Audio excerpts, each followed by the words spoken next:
Assalamualaikum warahmatullahi wabarakatuh. Selamat pagi.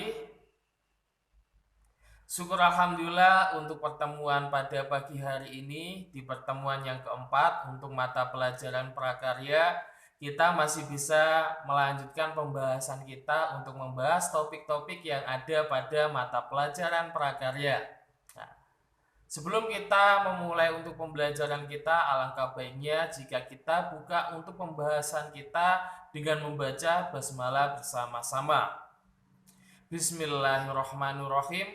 Oke, untuk anakku semua yang ada di kelas 9, setelah ini kita akan langsung masuk pada materinya. Jadi, untuk modul serta buku catatannya silakan dipersiapkan.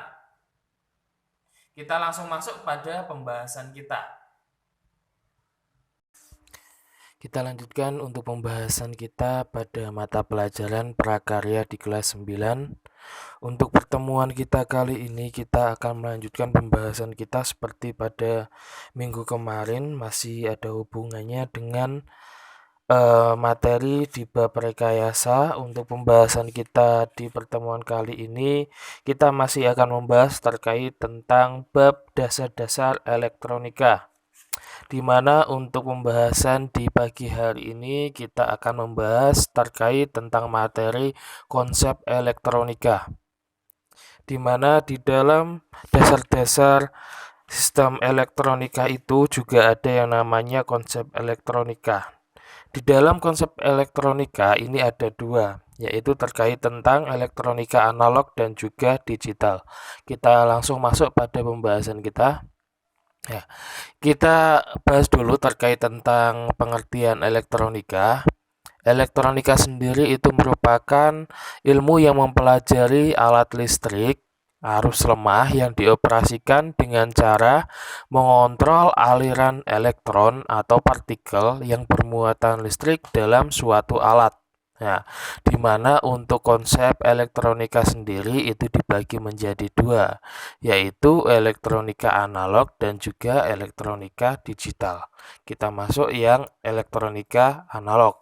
Ya, elektronika analog itu merupakan suatu bidang elektronika di mana sinyal listrik yang terlibat itu bersifat kontinu. Sedangkan untuk komponen yang digunakan umumnya bersifat discrete.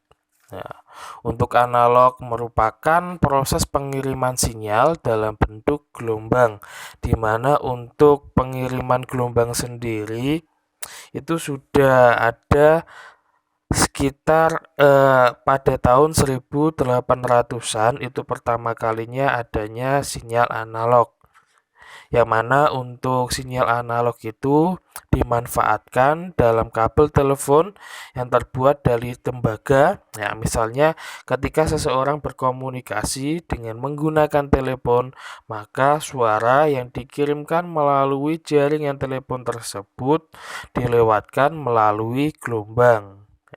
Ketika gelombang tersebut diterima, maka gelombang tersebut akan diterjemahkan kembali dalam bentuk suara, sehingga penerima dapat mendengarkan apa yang disampaikan oleh pembicara lainnya dari komunikasi tersebut. Nah, untuk sinyal analog sendiri itu merupakan suatu istilah yang digunakan dalam ilmu teknik, ya, yang biasanya suatu besaran itu bisa berubah dalam waktu ataupun dalam ruang yang mempunyai semua nilai untuk di setiap nilai waktu.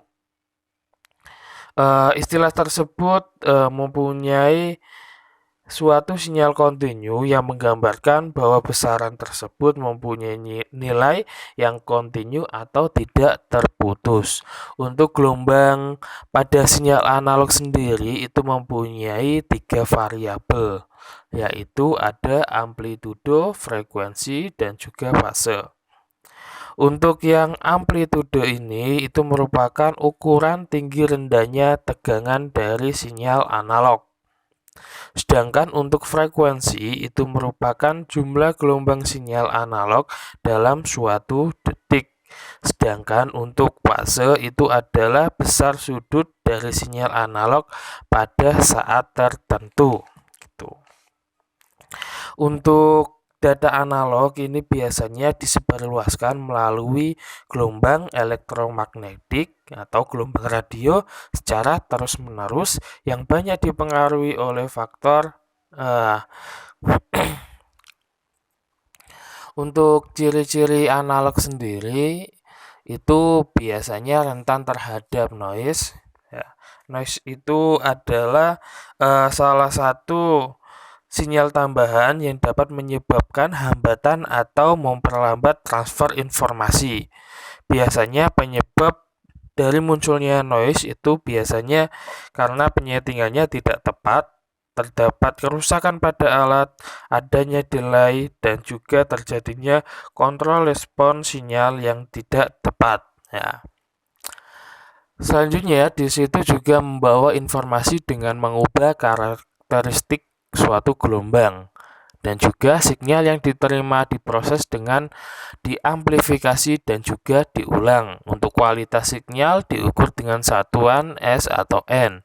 Mudah terjadi crosstalk dan juga bentuk sinyalnya kontinu. Nah, untuk kelemahan dan juga kelebihannya,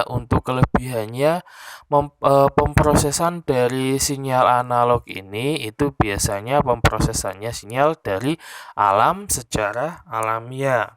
Nah, dan juga penerima optis mengirim data berkecepatan tinggi melalui jalur fiber optik. Sedangkan untuk kekurangannya tidak dapat digunakan untuk memberikan informasi dalam jumlah yang banyak. Untuk yang kedua, kekurangan dari elektronik analog ini mudah terjadinya error. Yang selanjutnya, biayanya yang dikeluarkan itu juga relatif mahal dan juga daya tahan untuk pemrosesannya itu kurang lama. Itu adalah kelebihan serta kelemahan dari elektronik yang analog. Kita langsung masuk pada pembahasan yang kedua terkait tentang elektronika digital. Oke.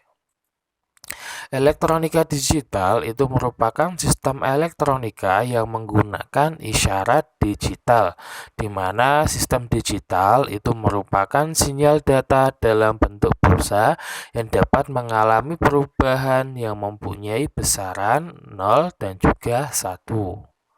Untuk kelebihannya sendiri di elektronika digital ini, itu yang pertama mempermudah kemudahan dalam penggunaan, yang kedua error dapat dikoreksi, yang ketiga itu memproduksi data terbatas. Ya.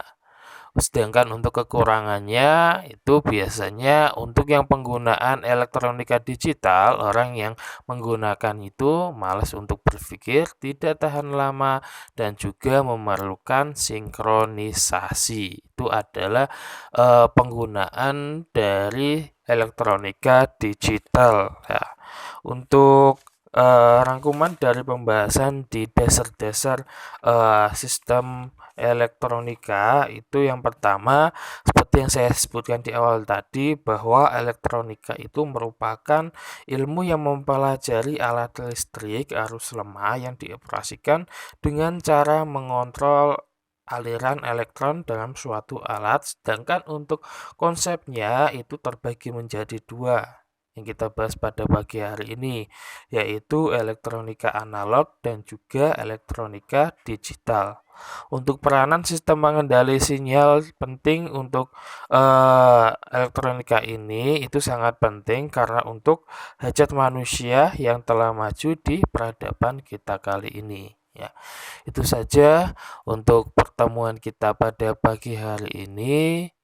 Sebelum kita tutup, marilah kita tutup pembelajaran kita dengan membaca Alhamdulillah bersama-sama. Alhamdulillahirabbil alamin. Kurang lebihnya mohon maaf. Akhirul kalam. Assalamualaikum warahmatullahi wabarakatuh.